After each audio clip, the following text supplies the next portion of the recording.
forward wind. It's supposed to rain tomorrow. Oh, he's a great watchdog. We don't even have to feed him.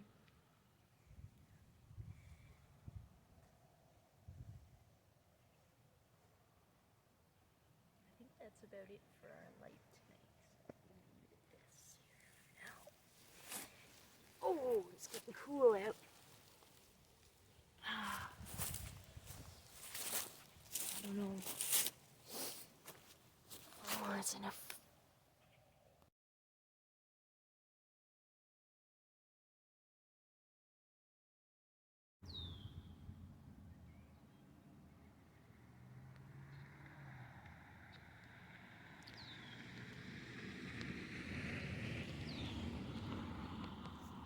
Check this out. They're coming up all over the place now.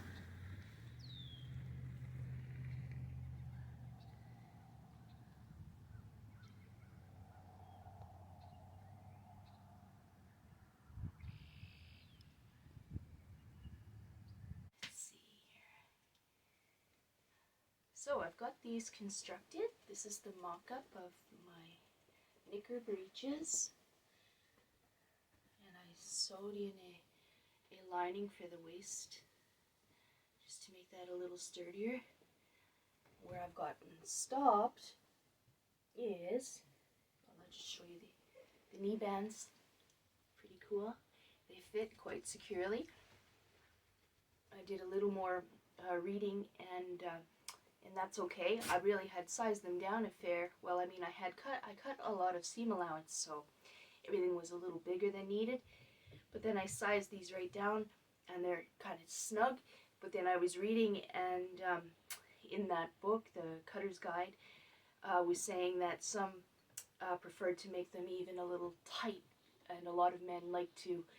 The men liked to use a button hook to close their breeches, knee bands, because they were pretty sure that they would stretch down the line. Now, for this leg, the left leg, I didn't. I constructed it differently. For this side, I kind of attached it first, and so it didn't get. I didn't gather it down really. The leg to fit the cuff. I kind of fit the cuff to the leg. And on the other side, I decided to make the band first and then attach it. And so it was smaller to start, and so I gathered the leg down and then attached, which really had and I wasn't that careful about how I spread my gathers. But some of my intuition of how to leave a gap to close, I saw in the book that they had sometimes left a slit so that there would be a gap to be able to close over. So I didn't leave a slit, but I did leave a gap in attaching. I didn't attach the knee band all the way right to each end. I left a bit of a space so that you kind of could pull it over, because it makes sense to me that if you're going to have buttons and things, if the thing already fits without being closed, then why do you need buttons, right? They would be more decorative. So, but leaving it open and there's a little gap, so then there would be, it would make it a little wider if it's left open. So if you want that, you know, if it's too tight. So anyway, so that made sense. But where I've gotten stuck now is in placing buttons for suspenders, braces, because I went looking for the braces. I had got this great pair of button suspenders, braces, at the Opportunity Shop in Iron Prior for $1.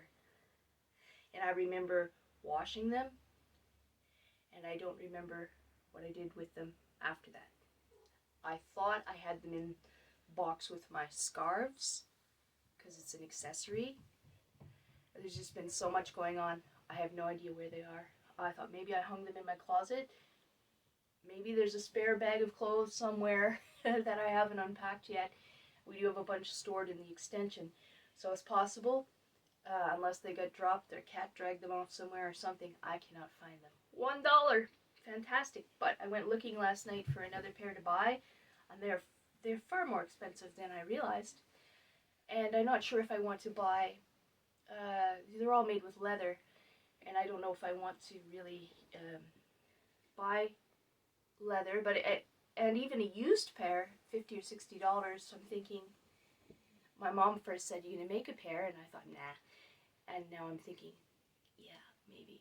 So I was looking at some even older style, and I did see some that were made from wool, and I have found some that were made, I think, without leather, fairly early. So I'm gonna try and make a pair without leather. I have some. This is a skirt waistband from a skirt I took apart, and I have a waistband from the kilt I took apart. So I'm thinking. Depending on the straps, I wouldn't mind if the straps were wider, but I think it's going to be more historically accurate for them to be narrower.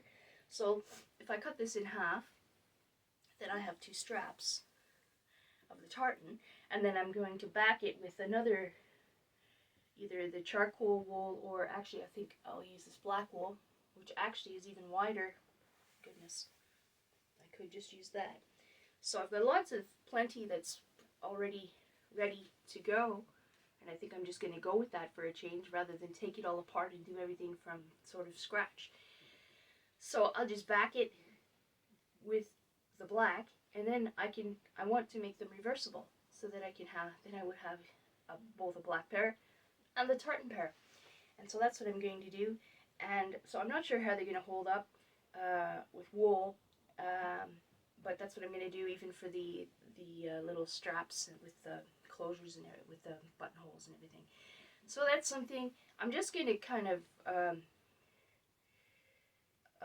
just use references from maybe Victorian suspenders.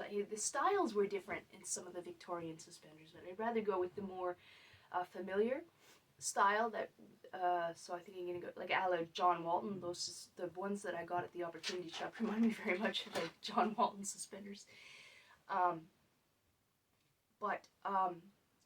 So I'm going to go with that more familiar style than with the earlier styles. I'm not even sure how they wore them exactly.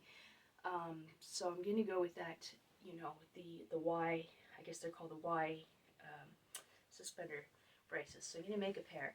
So, and this, I need the braces for these because they're very big in the waist. And so for the next, like I say, I left a lot of seam allowance and I cut wide. And actually I did have enough material probably to do this panel with the tartan. I could have pieced it. But I kind of like it like this now.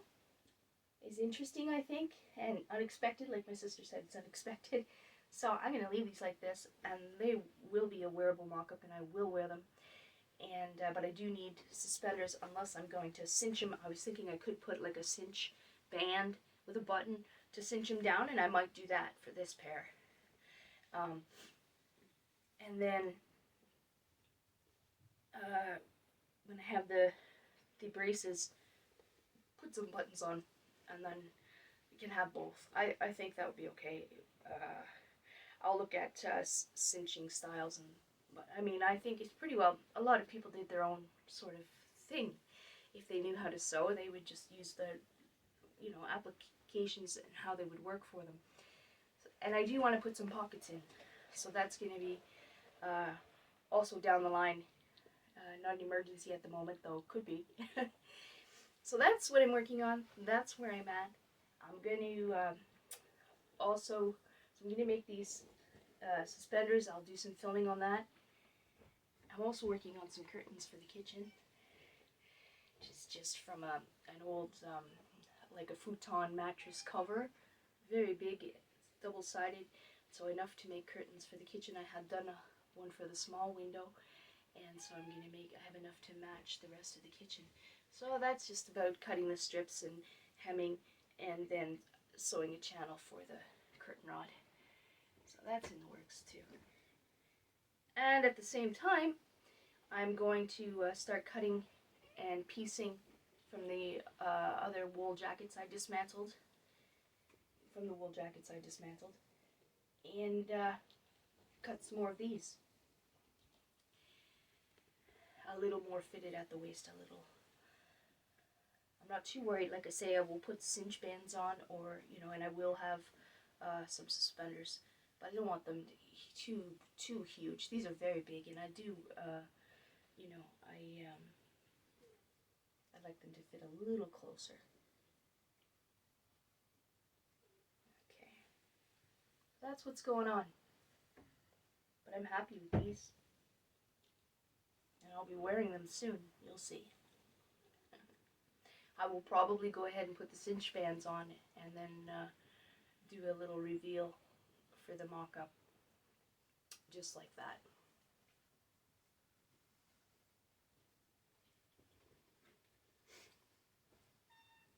Yeah, that's what's up for nail magic. Hi, beauty. Good girl. Yep. Time to get to work.